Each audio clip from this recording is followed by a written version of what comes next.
नमस्कार, मैं Devisharan Dwivedi discovery India news में आपका स्वागत है। आज हम बात करते हैं जनपद जालौन के जिला पंचायत क्षेत्र शहजादपुरा के एक युवा प्रत्याशी से, जो अपने जनता के बीच में एक आशा की नई किरण बन के उभरे हुए हैं। और हम उनसे बात करते हैं और उनसे जानेंगे कि आपके क्षेत्र में आने के क्या क्या मुद्दे हैं, आप इतनी छोटी सी उम्र में नेता क्यों बने। नमस्कार। सबसे पहले तो मैं डिस्कवरी न्यूज़ चैनल को बहुत बहुत बधाई देना चाहूँगा और आभार व्यक्त करना चाहूँगा कि वो विधानसभा लोकसभा जैसे बड़े चुनावों को छोड़कर क्षेत्र के पंचायत चुनाव में उन्होंने जो रुचि दिखाई, उसके लिए मैं उनको बहुत बहुत बधाई देता हूँ और आभार व्यक्त करता हूँ। जी धन्यवाद। अब आप बताइए, आपके कौन से मुद्दे हैं जो आप जनता के बीच में जा रहे हैं। सबसे पहला मुद्दा है शिक्षा का, स्वास्थ्य का। जी, तो शिक्षा के बारे में आप क्या करना चाहें। शिक्षा के बारे में आप देख ही रहे हैं, जब से कोरोना ये महामारी आई है तब से स्कूल कॉलेजेस बंद हैं। तो सरकार ने ऑनलाइन क्लासेस बच्चों के लिए चालू करवाई। पर आप देख रहे हैं कि जब हमारी सरकार बनी थी तो हम लोगों ने लैपटॉप बांटे थे, तब उन लैपटॉप बांटने का मजाक बनाया गया, कई उनका जुमलेबाजी की गई। तो आज वही लैपटॉप बच्चों के लिए काम आ रहे हैं ऑनलाइन क्लासेस में। जी जी। तो यही मैं कहना चाहूँगा कि शिक्षा को लेके सबसे पहले सरकार को कुछ सुविधाएं देनी चाहिए। जो ऑनलाइन क्लासेस चल रही हैं उनके लिए, बच्चों के लिए कुछ सुविधाएं देनी चाहिए सरकार को। 4 साल से एक जुमलेबाजी चल रही है, हर घर नल हर घर जल।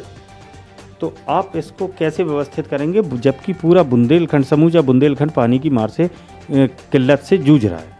मैं समझता हूँ कि जब तक सरकार हर घर को नल से नहीं जोड़ देती, तब तक सरकार को जहाँ जहाँ भी पानी की समस्या है वहाँ हैंडपम्प लगवाने का काम जारी रखना चाहिए था। आप देख रहे हैं कि कई दिनों से हैंडपम्प तो नए लग ही नहीं रहे, पर रीबोरिंग का भी काम सरकार ने ख़त्म कर दिया है। तो इससे काफ़ी जनता में परेशानियाँ हो रही हैं। और जहाँ भी मैं जाता हूँ गांव में, सबसे बड़ी समस्या अगर कहीं आती है, रोड, वो तो सड़कें और घर तो बात की बात है, लेकिन जब पानी नहीं रहेगा तो हम लोग कैसे जिएंगे। तो वहाँ पे जो क्षेत्र में पानी की जो सबसे बड़ी समस्या है, उसको दूर करने के लिए सरकार को जहाँ जहाँ भी हैंडपम्प ख़राब है या रीबोरिंग की स्थिति है, तो वहाँ पे रीबोर कराना चाहिए। तभी हम लोग पानी की समस्या से दूर हो पाएंगे।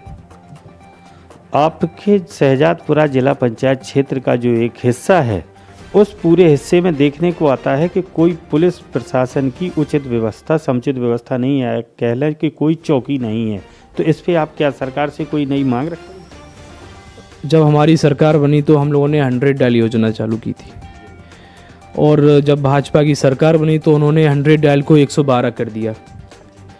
100 डायल को 112 कन्वर्ट करने में कितना रुपए खर्च हुआ होगा। मेरा मतलब है कि भारतीय जनता पार्टी एक महिला सशक्तिकरण या अपराध मुक्त प्रदेश की बात करती है। तो ये दुर्भाग्यपूर्ण जालौन नगर है जहां कोतवाली में एक ही चौकी है। इस पे आप, जब हमारी सरकार थी तो हम लोगों ने 1090 की योजना चलाई थी, महिलाओं के सम्मान के लिए, उनकी सुरक्षा के लिए। पर इस सरकार ने जितना पैसा 100 डायल को 112 कन्वर्ट करने में लगा दिया, और वही पैसा पुलिस जो हमारी थाने हैं, चौकियाँ, उनमें लगा देते तो आज शायद और स्थिति अच्छी होती। अच्छा, अब एक समय, बहुत कम समय बचा हुआ है आपके चुनाव प्रचार के लिए, और अभी 24 घंटे बाद प्रचार आपका बंद कर दिया जाएगा। अब ऐसे में आप लोगों के अंदर तक, घर के अंदर तक कैसे पहुंचना है। देखिए, चुनाव प्रचार तो अभी शुरू हुआ है। मैं लगातार 5 साल से जनता के बीच जा रहा हूँ, क्षेत्र में जा रहा हूँ, घर घर जा रहा हूँ। उसी तरीके से जैसे मैं जाता था उसी तरीके से मैं जाता रहूँगा। चुनाव प्रचार तो आज 5 बजे ही ख़त्म हो चुका है।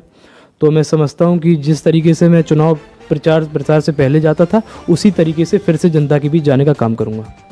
जी, आप जनता के लिए क्या कहना चाहेंगे, 2 शब्द बोलिए। मैं सिर्फ जनता से यही अपील करना चाहूँगा, क्षेत्र के विकास व जन जन के सम्मान के लिए आप एक युवा प्रत्याशी को वोट देकर विजयी बनाएं। चुनाव चिन्ह छड़ी पर 14 नंबर खाने पर ज़्यादा से ज़्यादा वोट देकर मुझे भारी मतों से विजयी बनाएं, ताकि क्षेत्र के विकास में और जो छोटी छोटी समस्याएं हैं हमारे गांव में, वो सब ख़त्म कर सकूं और यही सब मैं कहना चाहता हूँ आपसे। बहुत बहुत धन्यवाद आपका रामेंद्र त्रिपाठी जी।